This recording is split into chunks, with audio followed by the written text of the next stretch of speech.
Are you there? I'm here connecting. Can you hear me?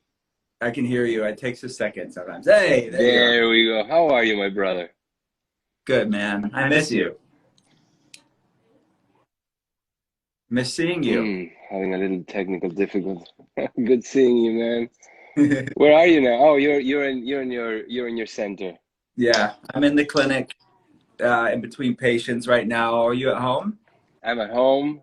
I just dropped the kids at school and ready to chat with you. And first of all, I wanted to congratulate you for Thanks, your man. incredible book. I love it. I love it. And it was so necessary for somebody to bring a book that it's easy to understand and brings in the main concepts, because everybody's talking about fasting these days. Fasting, intermittent fasting, but I think that there's a lot of things that are not clear. So I'd love to shoot some questions and have you Yeah. explain. And Yeah. can I say too, your book, Clean Seven, is an amazing book, and I recommend it to everybody. If you haven't read Clean Seven, you need to read it. And it talks about the concept of fasting as well. And I think that's what's amazing about both of our books, Clean Seven and Intuitive Fasting, is how do we use this amazing tool of fasting in a way that is sustainable, that integrates wellness. And your blurb, the kind words that you wrote for intuitive fasting were some of my favorites. How you wrote that we are at this time in human history, we're in a desperate need for a pause on many, many levels. And I mean, I know you want to ask me questions, but I would like to know before we jump into that. I didn't get a chance to ask you. This is completely selfish. Can you talk about what you meant by that? Because I really resonated with me about this concept of a pause and how we're all kind of on a deep level needing that. Well, yeah, the pause is really just one more way to get back to the natural way that things were designed to be, right? Because when you look around in nature, you don't see animals in the wild getting sick. You see them basically walking around looking for food and feasting when they find it, and then fasting while they look for food again, right? And there is an imposed rest on the digestive system, imposed by nature, right? Now I don't know how we got this idea that eating 3 times a day as a minimum is the way to do it, right? I always say, and I've been saying it for years, that breakfast, lunch, and dinner is killing humanity, and we don't even know it. And you may be eating the best foods, all organic, from regenerative farming, biodynamic, you name it, even made with love. But if you're eating 3 times a day and snacking in between, you're never giving your digestive system a rest. And that is really just the way nature designed it to be. So whenever we stop eating, we are really falling back into the rules of nature, right? So that's what I wrote for you. What I love about your book is that everybody's giving people instruction. Yeah, eat for 8 hours or fast for this amount, and Mm-hmm. but you bring in the title the most important aspect of it, which is intuitive, right? But the problem is that the intuition is a function or a gift of nature, is one way in which we know things, right? But the hardware for intuition is the nervous system that lives within and around the gut. And when that is disrupted, you fall into the trap of thinking that the signals that you are interpreting are coming from intuition when they're really not. They're really coming from these habits and these diseased habits that we have, right? And I love the way that you zone in on that, by making it easy for people to understand that what you may be feeling is not intuition, or what you may be interpreting is not your intuition, but it's what you call hunger, right?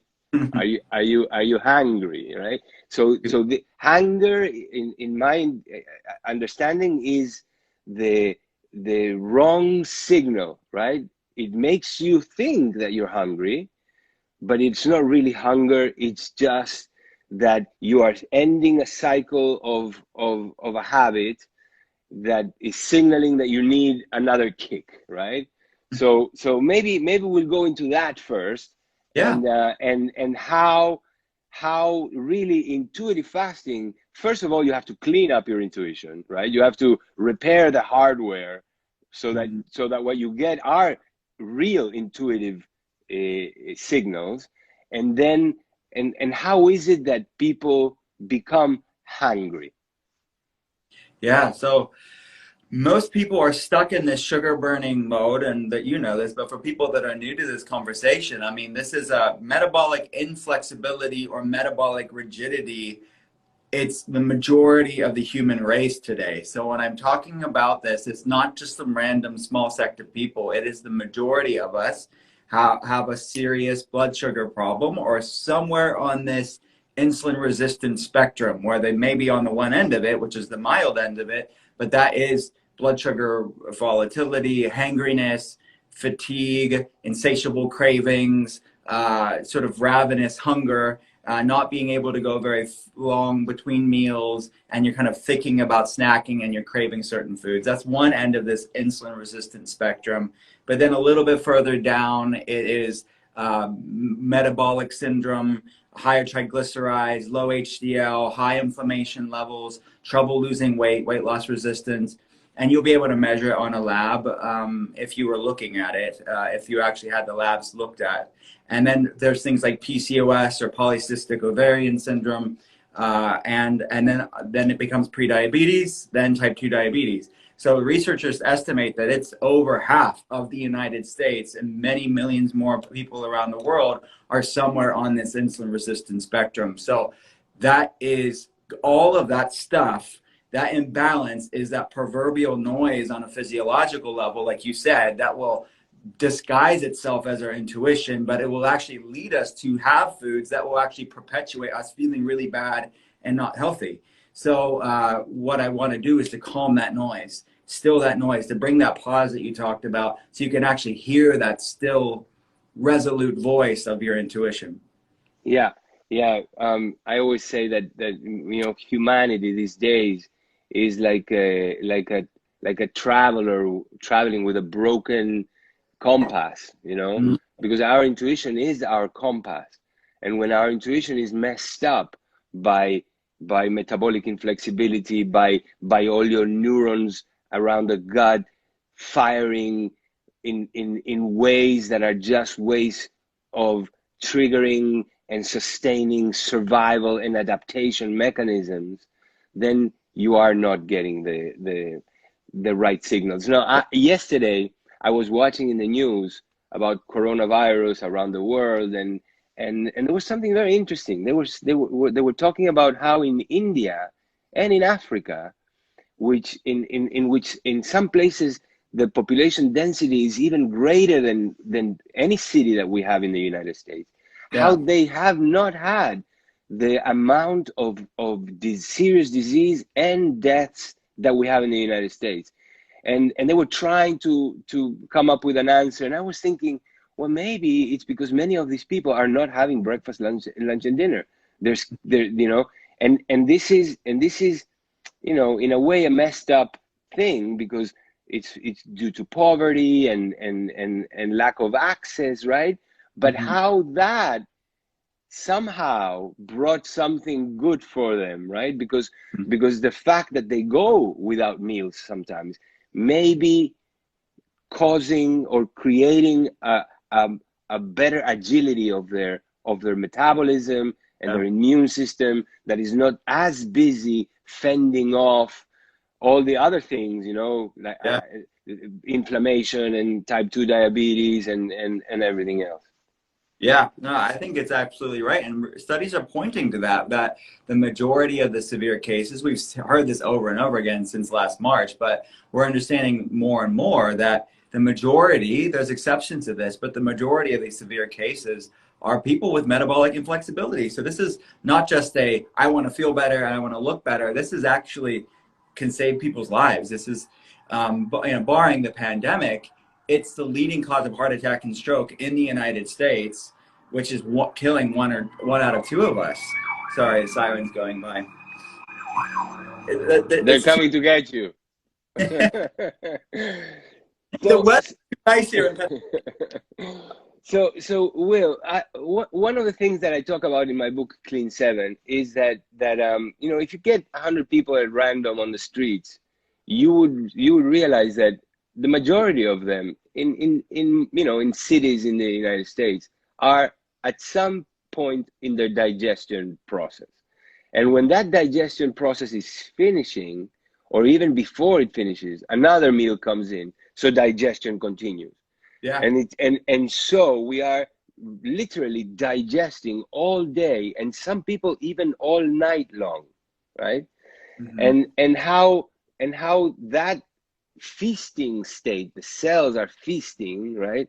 Mm-hmm. How that feasting state is the polar opposite of the fasting state, right? So I want to know your take on, when is it that we enter the fasting state? And I'm talking about it metabolically, right? Because a lot of people think that the moment they stop eating, they start fasting, right? Mm-hmm. So if you had your last meal 10 hours ago, people go around and say, oh, I fasted for 10 hours, or I fasted for 12 hours, right? But in my understanding, from a metabolic point of view, you don't even enter the fasting state until much later. I wanted to hear what your take on that is. Sure. And I want to give a quick shout out to Elise Lunen's she's still on, but she was on, and I wanted to say hi to her, mutual friend of ours.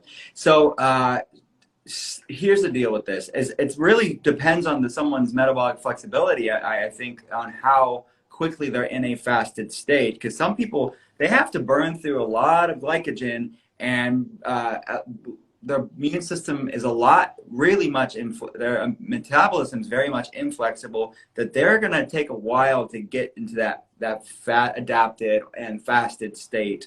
But if you want to put a number on it, I think the average person, around 16-hour fast, you're going to start to see some ketones. But look, it's about how you eat. So the way that I advocate it isn't to fast your way out of a poor diet. And that's why I advocate, at least cyclically, to do a ketotarian, a clean ketogenic way of eating, because that's going to complement the fast and mimic the benefits of fasting without actually fasting. So when you go into fasting, you'll see ketones stay in healthier levels in this state of nutritional ketosis earlier on.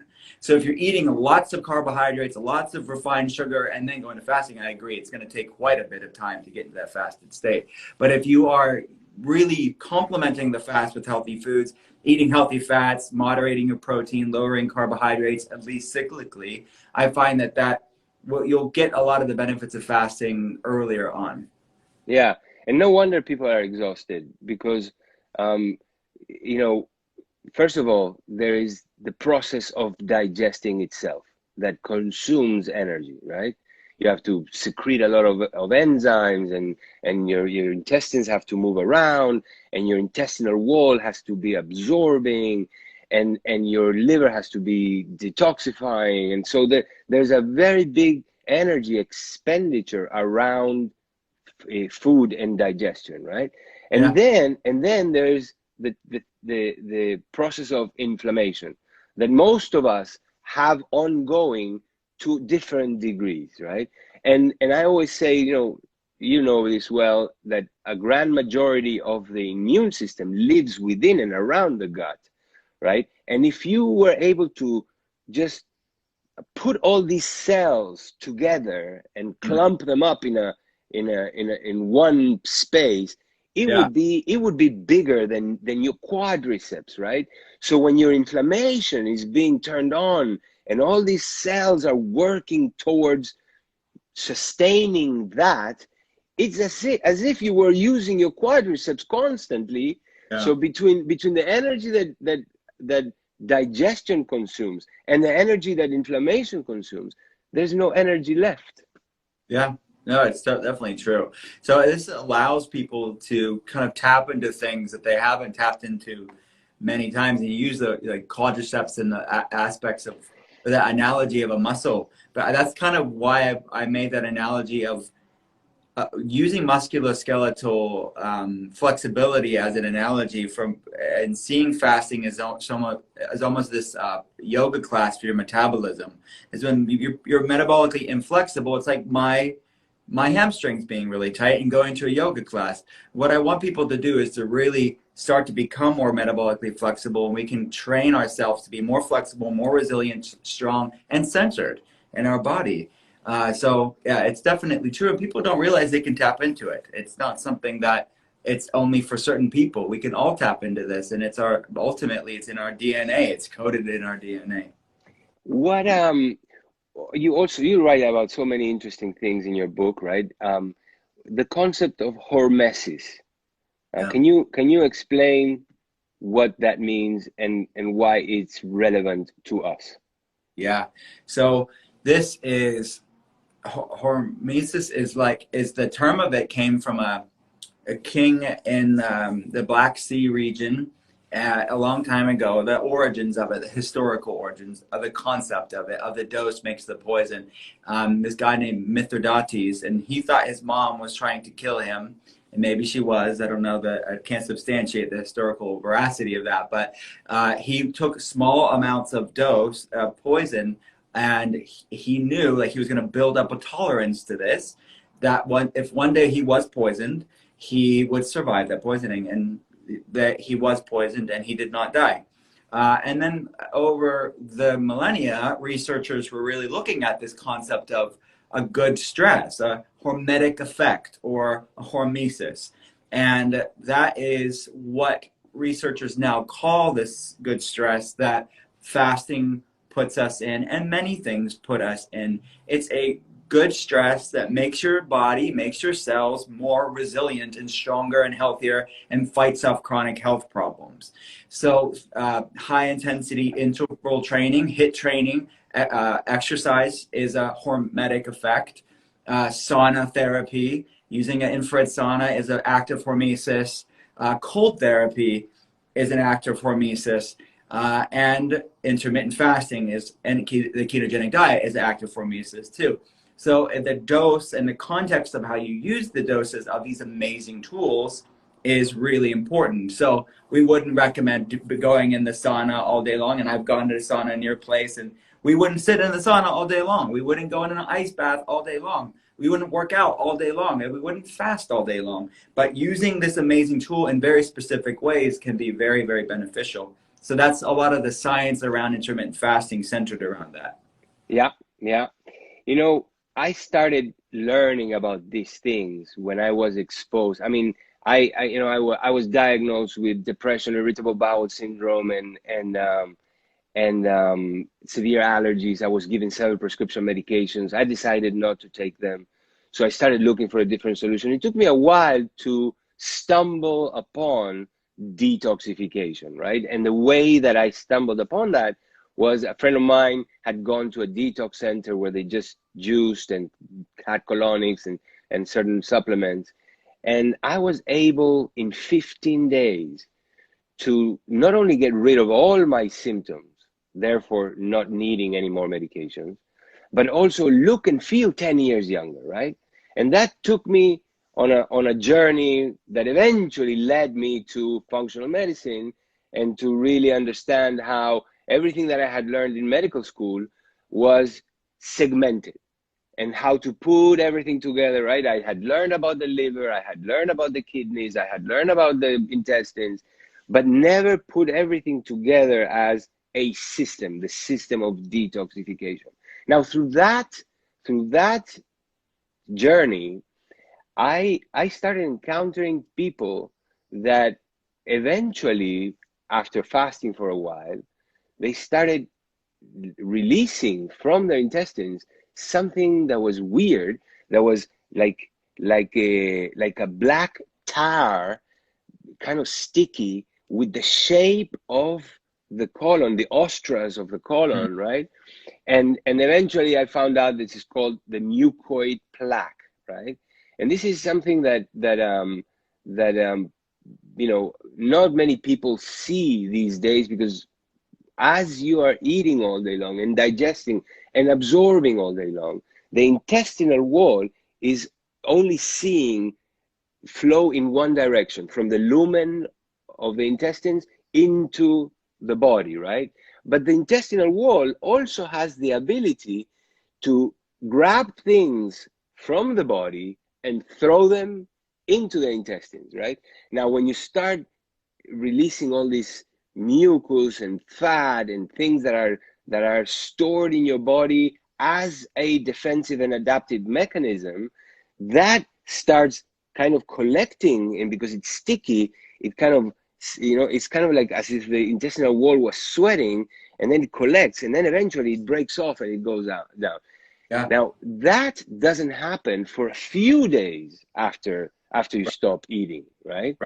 So a lot of people don't know it, but that's when I noticed, that's when I witnessed the crazy, sometimes miraculous effects of fasting, in which people would heal from diseases that they were told were incurable, right? Cancers and autoimmune diseases. And in my mind, I always put together that phenomenon of releasing the mucoid plaques with autophagia. And this is something you write about in your book.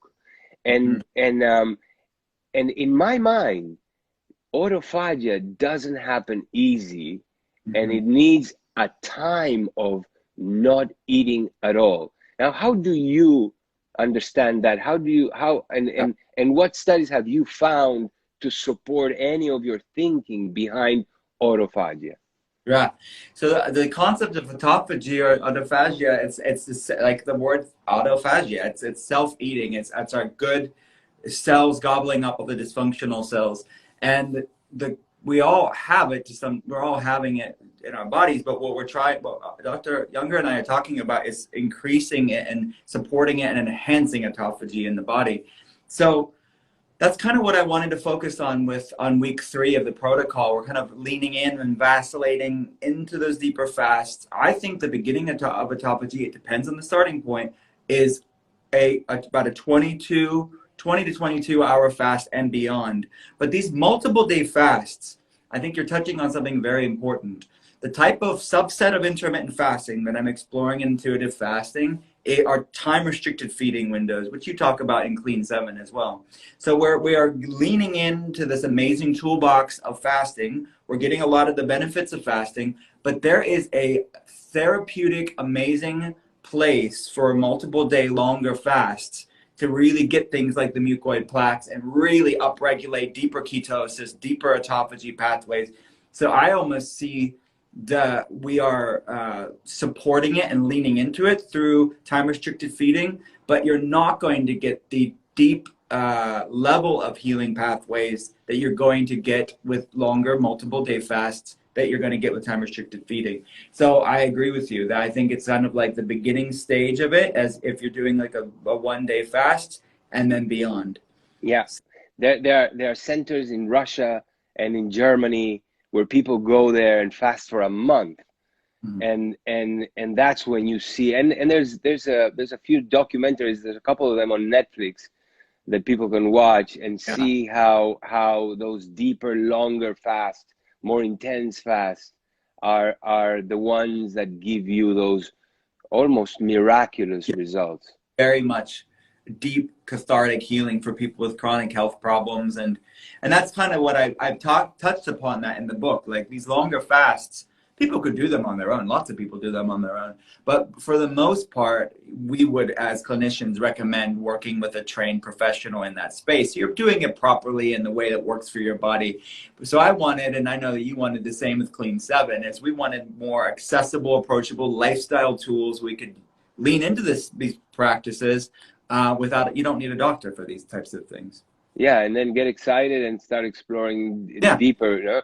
Because even the thing is this: fasting is not a new concept. It's only now yeah, in a it's kind of re-emerging or becoming like a trend in a way, right? But fasting has been around for as long as we've been on Earth.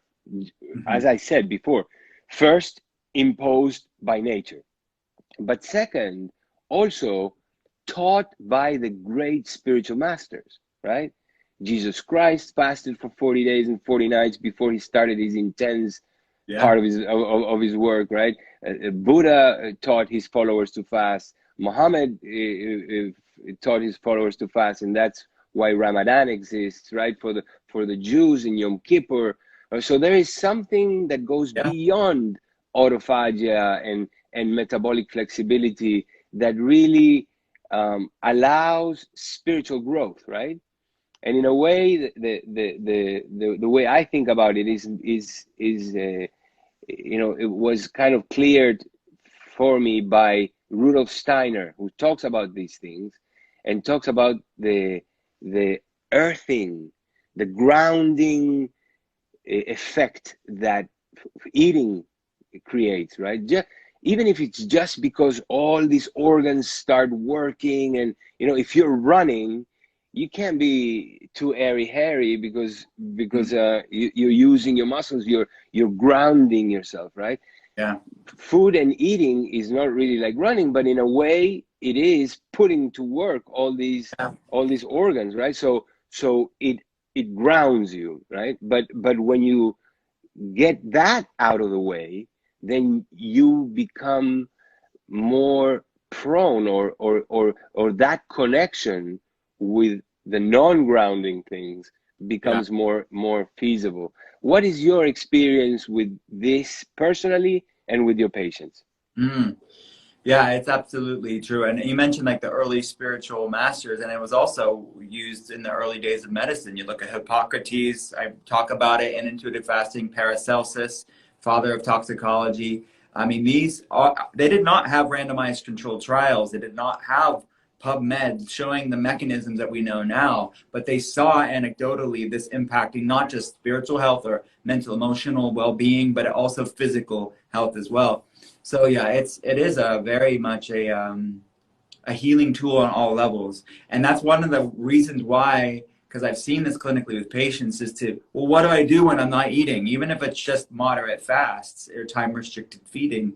I think that this concept of what I refer to in intuitive fasting as metaphysical meals, like how can we bring some of this spirit and soul and stillness into the time and use fasting as a meditation and use food as a meditation too, but specifically in this space, this pause that we're creating, what can you do at that time? So maybe it's just getting out in nature and immersing yourself in that healing capacity, or maybe it's journaling, or maybe it's just quiet time and breathing, maybe it's just turning off technology and reading a book, maybe it's that. But it's that's again nothing new. It was just me in a modern way saying, how can we use this time of fasting as a way to go inward and not just think about, get in our minds, on our reactive minds, and think about the fact that we're not eating food because that's not the point of it. In your practice, when do you decide, or what is it that makes you decide or suggest to your patients to start exploring fasting, or do you do it with everybody? I do it for everybody. It's just a matter of how we do it. So when I say that, I mean time restricted feeding could be as simple as 12-12, which is an aspect of intuitive fasting, which again, it's not deep fasts, but we're allowing our body to not eat too late at night, to allow our body to fast through the night until we break the fast at breakfast. So if for some people, it's that for a while. And we're using food as medicine in a very specific way to support that fast. But yes, we experiment and lean into it for all patients, but it depends on where they're at. We meet their body where they're at so we can find that intuitive component to all of this and not just thinking that, especially at the beginning, that more is always better. I want people to lean into this stuff. And then, like you said, we can sample into these, we can lean into the deeper stuff later on. What are the conditions that you see people best responding to fasting? People with chronic inflammation, and that rules in most of humanity, because it's the majority of the human race is dealing with some level of chronic inflammation. It could be mild, but a lot of people are somewhere on this inflammation spectrum. So and this is what I really want to stress for people, is that it's not that if it's good for you or bad for you, it's how are you doing it that works for you. Like how can you meet your body where it's at? Maybe it's not much at first, but how can you meet your body where you're at to at least get some semblance of break and pause to calm things down in the body?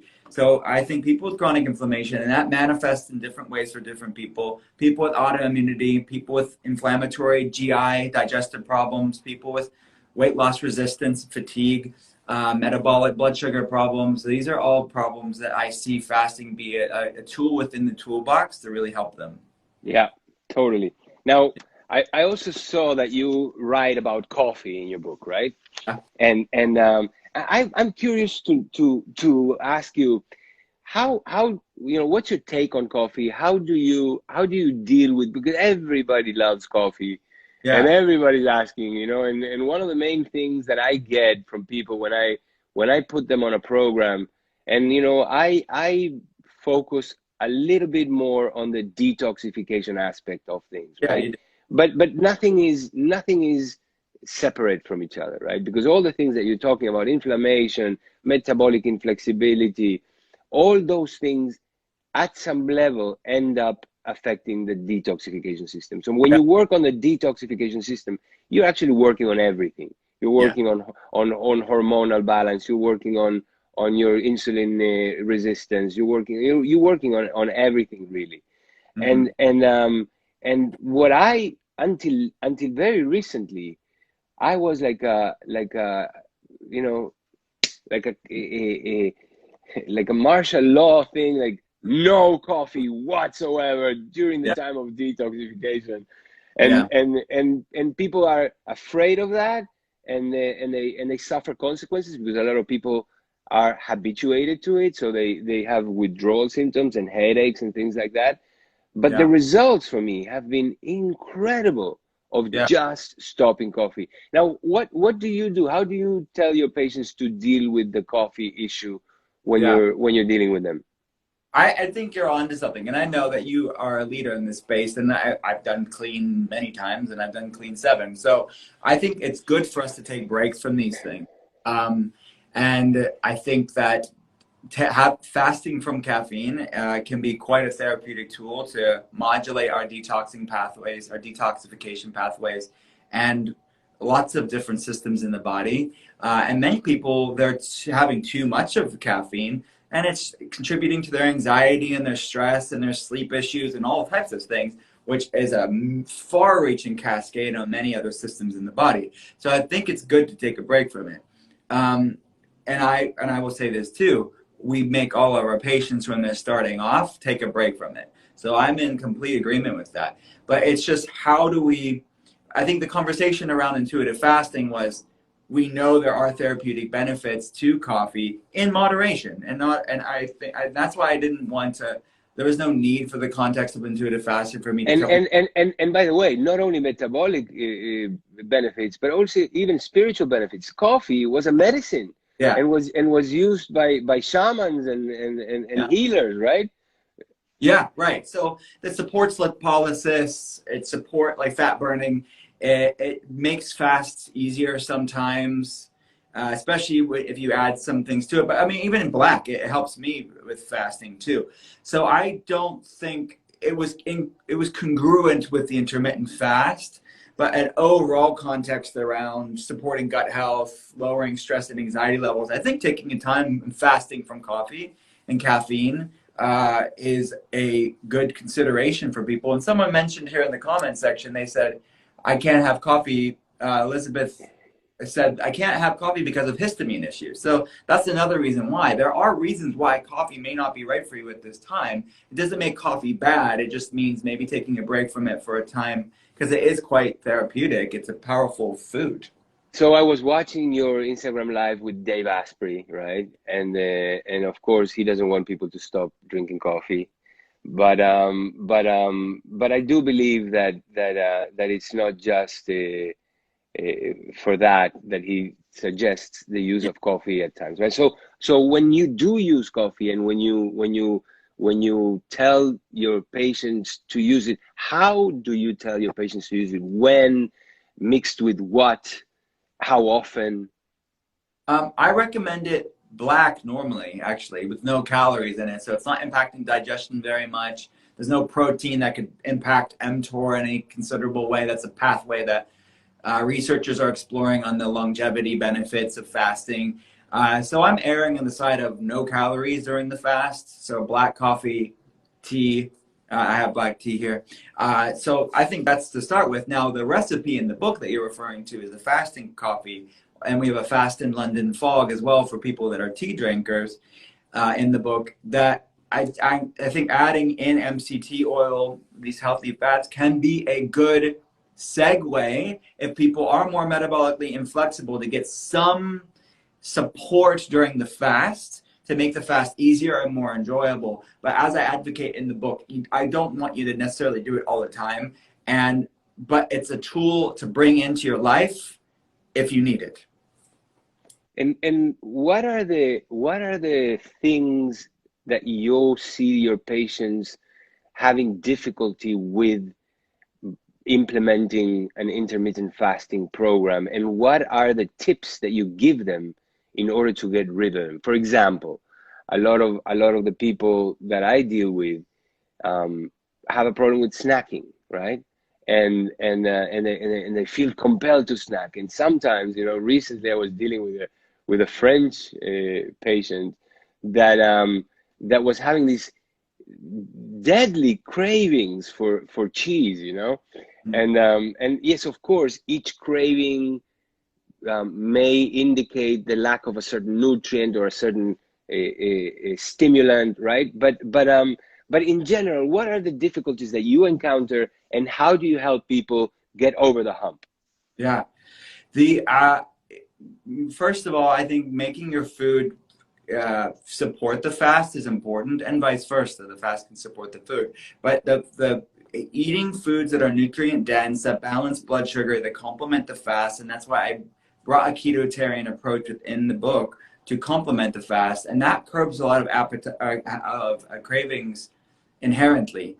But then it's I talk throughout the book as a whole tips and toolbox tricks book, chapter that has to do with making sure your electrolytes are balanced. And you're going to get some of that through foods, magnesium, sodium, potassium, but also adding in some additional electrolytes, especially for the more moderate and longer fasts. And then managing stress. And I think bringing in those metaphysical mindfulness meals and using, because, stress is junk food for the soul. We want to not just be taking away all the inflammatory foods, but stress is inflammatory too. So really calming stress, because when people are stressed, they tend to go towards things and use food as they're stress eating, they're emotionally eating. So try to create some mindfulness around that practice. So those are some ideas. Make sure you're getting enough sleep. That's another good idea too. How do your mitochondria benefit from intermittent fasting and even longer episodes of fasting? The fasting increases ketosis, which improves beta hydroxybutyrate is an epigenetic modulator, which improves mitochondrial biogenesis, actually making stronger, more resilient mitochondria, which we need for cellular energy. So anybody with any mitochondrial dysfunction, researchers are exploring this mitochondrial healing benefit of fasting. So it's definitely exciting. Yeah, a lot of people don't know that the mitochondria is a trapped bacteria inside the cell, right? It's a symbiotic relationship that we have. It's not even we think it's not even a human structure, right? And the latest research is showing that the bacteria in the gut talk to the bacteria in the mitochondria, which supposedly is a trapped bacteria, right? And how this communication between the gut flora and the mitochondria is primal. It's really so important and essential for for functioning and energy Yeah. levels, right?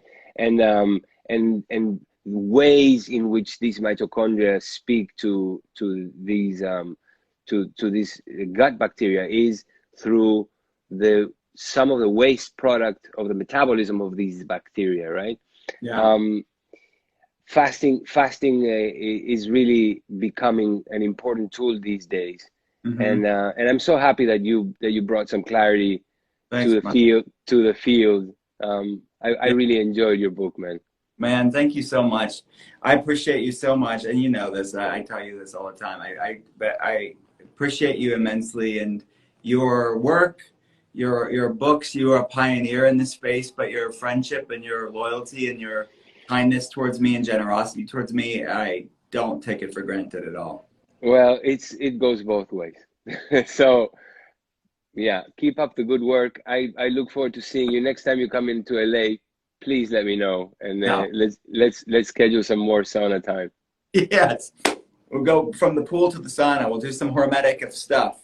Well, I've stepped it up a little bit. I got a Morosco Forge, you know, the ice bath. Beth. Yeah, All right, that it's a game changer. Wow, it's amazing. all right, my friend. We'll talk soon. Good to see you, man. Likewise.